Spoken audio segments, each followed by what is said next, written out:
turi mu masengesho afatwa n'abadayimoni. Dukomeje gusenga imyuka iravuga ngo erega uyu ni uwacu, uyu nguyu basekuru cyangwa basogokuru bacu baramuduhaye, uyu rero turaje ngo tumutware kandi turashaka kumwica. Ndabashoje mu izina rya Yesu. Mazina kuba tumenyereye ni Godfrey Kabagambe. Twishimiye nanone kugaruka muri uyu mwanya kugira ngo dusangire ijambo ry'Imana. Katubanze dusenga Imana. Mana yacu mu izina rya Yesu, turagushimye kuri Imana ikomeye kandi Imana igira neza. Izina ryawe ni ryubahwe kandi ubwami bwe buze. Tugushimiye kubw'umugambi wawe mwiza ku buzima bwacu. Tugushimiye ko warinze ubugingo bwacu. Tugushimiye ko turi bazima uyu munsi hari abari mu bitaro. Tugushimiye ko turi bazima uyu munsi hari abapfuye. Tugushimiye uyu munsi ko tubasha kuvuga no kugenda hari ababinaniwe. Mana yacu suko hari icyo tubarusha, ahubwo ni imbabazi n'ubuntu bwawe bikiri kuri twe. Turagushimye rero nanone ukomeze utuyobore no muri uyu mwanya w'ijambo ryawe. Ijambo ryawe rikomeze rigira umumaro mu izina rya Yesu. Abari buryumve n'abazaryumva ndetse natwe ubwacu, kuko ijambo ryawe rivuga ngo umwigisha agabane n'umwigishwa. Utugirire neza twese, ubuntu bwawe n'imbabazi bikomeze bitubeho. Ni mu izina rya Yesu dusenze twizeye, amen. Nkuko nari mbabwiye ko dushima Imana ko itugiriye neza kugira ngo twongere tuganire namwe ijambo ry'Imana. Uyu munsi nifuje ko tuganira ku ijambo turi busange mu gitabo cya Matayo ibice 6. Ushatse wahera no ku murongo wa mbere, ariko kugira ngo twihute ndagira ngo mpere ku murongo wa 9. Haravuze ngo nuko musenge mutya muti, Data wa twese uri mu ijuru, izina ryawe ryubahwe, ubwami bwe buze, ibyo ushaka bibeho mu isi nkuko bibaho mu ijuru. Amen. Iri jambo narihaye umutwe uvuga ngo twakiriye ubwami budahanguka cyangwa ubwami butazashira. Yesu hano yari arimo kuganira n'abigishwa, abigisha ikintu cyitwa gusenga. Yatangiye babwira ati rero nimusenga ntimukajye mumera nk'indyarya zimwe zikunda kubikora zigahagarara mu madirishya ngo bazirebe. Arababwira ngo bene abo ingororano zabo baba bamaze kuzihabwa. Arababwira atari ko mwebweho nimusenga mujye mwinjira hiherereye, mukinge hanyuma mubwire so wo mu ijuru. Aho tuzahavugaho ubutaha, ariko reka ngere kuri uriya murongo.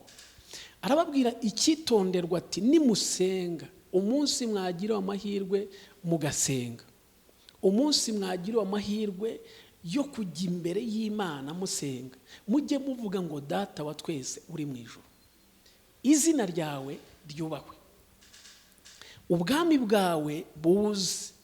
Niki uyu murongo ushatse gusobanura? Impamvu Yesu yababwiye ati nimusenga mujye muvuga ngo Data wa twese uri mu ijuru, ubwami bwe buze, nuko hari ubundi bwami.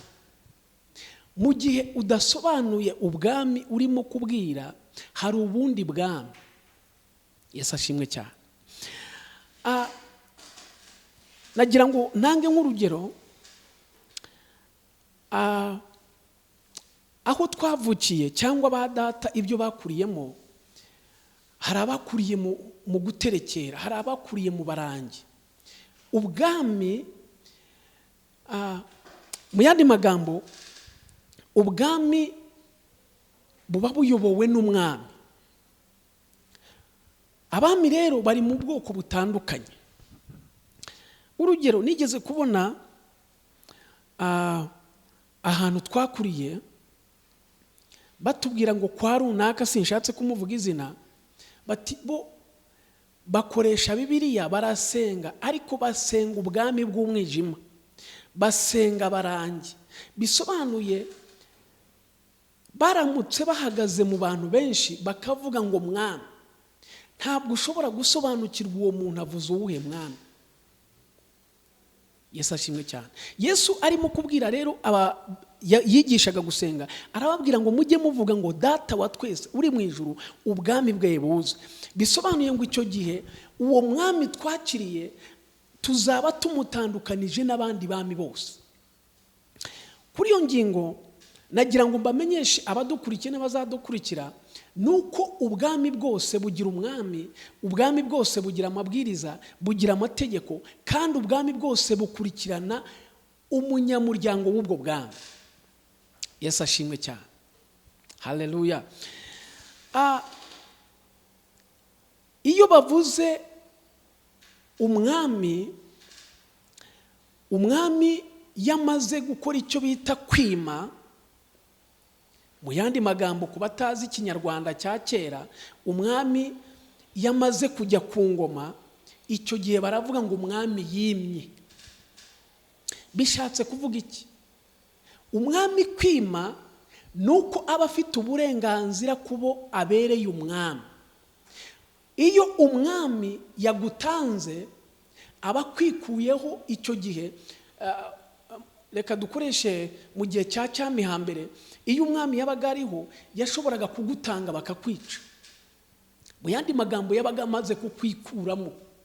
Ariko mu gihe umwami yabaga ataragutanga, yari afite n'uburenganzira bukurengera. Yesu nashimwe cyane.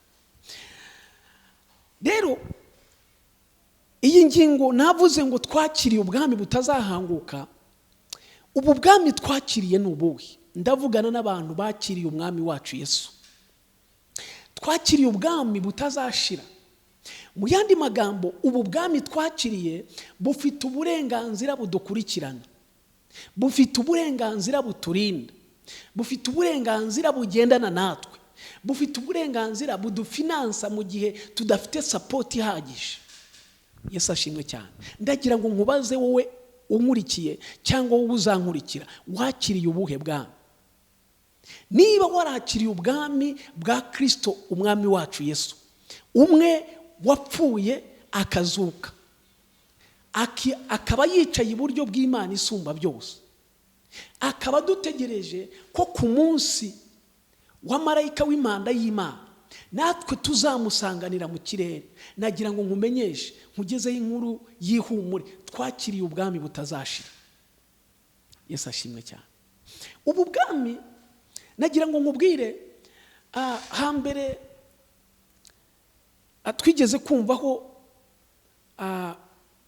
abanyarwanda bashimuswe batwarwa mu kindi gihugu, byigeze gucaho ku binyamakuru. Ariko tubona igihugu cy'u Rwanda kirimo gusaba icyo gihugu kurekura abanyarwanda bacyo. Niki nshatse kuvuga? Nuko ubwami bwose bukurikirana abanyamuryango babo. Niba twarakiriye Kristo nk'umwami wacu, ni muhumure, umwami atwitayeho, umwami aducungiye umutekano niyo twaba dusinziriye. Yesu ashimwe cyane. Iyo turebye mu byanditswe, igihe kimwe bari abasore bajugunywe mu itanura ry'umuriro, abandi bari babakuyeho amaso, igihugu cyose cyari cyabahararutswe, cyabazinutswe, kivuga ngo bo batarimo kubaha Imana turimo gusenga, bo batarimo kubaha umwami dufite mu gihugu, bakaba barimo kuramya izindi mana. Ariko aba bagabo nagira ngo nkumenyeshe, bari bakiriye umwami, bari bakiriye ubwami budashya, bari bakiriye ubwami budahanguka. Ngo babajugunye mu itanura ry'umuriro, bukeye umwami ngo ahanyuze abaza ababajugunyemo, arababwira ngo ariko harya twajugunyemo abantu bangaye? Barangije barababwira ngo twajugunyemo abantu 3. Arababwira ati oya, ko ndimo kubona harimo n'uwa 4, kandi uwa 4 asa n'umwana w'Imana. Shuti bavandimwe, ubwami wakiriye ntabwo ari ngombwa kugira ngo duhagarare ku muhanda tubisobanure, ahubwo uburyo turimo kugendera mu ndangagaciro z'ubwo bwami, abantu bazamenya ubwami twakiriye ubwo ari bwo. Yesu nashimwe cyane. Haleluya. Ubu bwami rero twakiriye buzaturinda, buzadukurikirana. Nigeze mbona kera hari umwana twasenganaga turi mu masengesho afatwa n'abadayimoni. Dukomeje gusenga imyuka iravuga ngo erega uyu ni uwacu, uyu nguyu basekuru cyangwa basogokuru bacu baramuduhaye, uyu rero turaje ngo tumutware kandi turashaka kumwica. Icyo nshatse kuvuga ni iki? Hari igihe nk'umuryango uvukira, famiye zavukiraga mu miryango iterekera, mu miryango yakiriye izindi mana ariko zitari Imana isumba byose. Noneho bigatuma iyo myuka ishobora kugukurikirana, kuko nta bwami na bumwe bushobora guhara umuturage wabo. Ariko icyo nkundira ubwami bwa Kristo, ni ubwami butajya busaza, ni ubwami butajya bucuyuka, ni ubwami butajya buhanguka ngo ingoma nihavaho ingoma hajyeho indi ngoma. Oya, ubwami bwa Kristo ni umwimerere. Nagira ngo mumenyeshe wowe ugiye gukurikiranira ijambo, nkubwire ngo niba utarakira Kristo umwakire nk'umwami, kandi umwami ufite byinshi byiza mu kiganza cyawe, ufite byinshi byiza agutegurira, ufite byinshi byiza ashaka kukugezaho. Niba utaramwakira wizere uyu mwami, kuko ni umwami uruta abandi bami. Yesu ashimwe cyane. Twavukiye ku ngoma zitandukanye, abami abaperezida bagenda basimburanwa, abaperezida bagenda bamwe bakorerwa kudeta, ariko dufite umwami utajya uhanguka, dufite umwami utajya usaza, dufite umwami ujya utwitaho, dufite umwami udukomeza mu gihe twumva ducitse intege, dufite umwami ujya utubwira ngo humura. Yesu ashimwe cyane. Utubwira amagambo avuga ngo ndi kumwe nawe, utubwira amagambo avuga ngo ntutinye, ndi kumwe nawe, ndi Imana yawe, nzajya ngukomeza, nzajya ngutabara. Yesu ashimwe cyane. Hari igihe ushobora kugira mu bibazo mu buzima, wumva ukeneye uwagira icyo akubwira, ukeneye uwagira icyo gutabara, ukeneye uwakubwira ijambo ryaguhumuriza. Ariko nagira ngo nkumenyeshe, abantu ni abantu. Nshuti yanjye, niba warakiriye uyu mwami ari we Kristo twakiriye, icyo adusaba ni ukumwizera gusa. Nagira ngo nkumenyeshe, Yesu arimo kubwira abantu mu gusenga kwabo, hari abahagarara mu mihanda bagasakuza cyane, ariko nagira ngo nkubwire, uku kwizera uyu mwami twakiriye nibyo bizana igisubizo. Hari umugabo umwe yaravuze ngo God does not answer prayers but he answers faith of prayer. Imana ntabwo yita cyane ku gusakuza tuvuga byinshi, ahubwo kwizera uyu mwami twakiriye ko ashobora byose, ibyo byonyine birahagije kuduha igisubizo cyacu. Haleluya, haleluya. Ubwami twakiriye buzaturinda, ubwami twakiriye niyo twaba dusinziriye. Icyo nkundira abantu bizeye Kristo, ntibajya baterwa ubwoba n'ibihe, ntibajya baterwa ubwoba n'ibihanze n'ibigezweho. Oya, kubera iki? Nuko umwami twakiriye ari hejuru ya byose. Yesu ashimwe cyane, Yesu ashimwe cyane. Nagira ngo ndimo gusoza iyi nyigisho nzayigarukaho, kuko hari izindi subtopic numva ndimo gutegura, ariko nagira ngo uyu munsi mbabwire ko twakiriye ubwami butazigera buhanguka, kandi ubu bwami buzakomeza buturinde, buzakomeza budushorere paka tugeze iwacu mu ijuru. Niba utarakira Kristo nk'umwami n'umukiza, nagira ngo uyu mwanya ucyumvira ijambo, wizere Kristo, wizere umwami, byose arabishoboye. Byose iyo Bibiliya ivuga byose, nta na kimwe, ntabwo ibikuyemo kimwe ngo ireke iki. Oya, ni byose. Yesu ashimwe cyane. Byose, ubuzima, amafaranga, amazu. Hari abantu bari aho bahangayikishijwe, ariko nagira ngo mbazanire inkuru ivuga ngo Kristo afite byose. Niwe umuntu wenyine, nanjye ngo mwite umuntu, impamvu mbyise umuntu nuko ari bo tumenyeranye, ahubwo niwe mwami wavuze ijambo rikomeye, aravuga ngo yemwe, ahamagara arangurura ku musozi, aravuga ngo yemwe abarushye n'abaremerewe, nimunsange ndabaruhura. Haleluya, haleluya. Uko waba uruhijwe uko ariko kose, umwami twizeye afite igisubizo cy'ibibazo byawe. Mana yacu, ndagushimye cyane kubwira ijambo. Uko warishyize ku mutima wanjye, nanjye niko mbwiye ubwoko bwawe. Iri jambo ryawe rikomeze rigira umumaro, abazaryakira, abazaryumva, rizakomeze rigira umumaro. Kuko uravuga ngo iri jambo ryawe ngo ni inkota y'amugi abiri, ngo rirakubita rigahinguranya, rikagabanya amagufwa n'umushuko. Kandi uravuga ngo iri jambo ryawe, Mana yacu, ngo rimeze nk'amazi iyo ryasukiriwe ku byamaze kurabirana, ku byapfuye, ku bantu batagifite ibyiringiro, hongera kuboneka ibyiringiro. Mana yacu, iryo ngiryo iyo ryamaze kugera aho hantu, niyo haba hakiri igishyitsi, harongera hakamera amababi y'ibitono. Iryo jambo ryawe uravuga ngo nanone kandi ni umutsima w'ubugingo, umutsima ukomeza abari mu rugendo. Mu izina rya Yesu, abantu bose bazumvira ijambo ryawe batagifite ibyiringiro by'ubuzima, ibyiringiro byo muri iyi si, Mana yacu, ndagira ngo uzabahembure.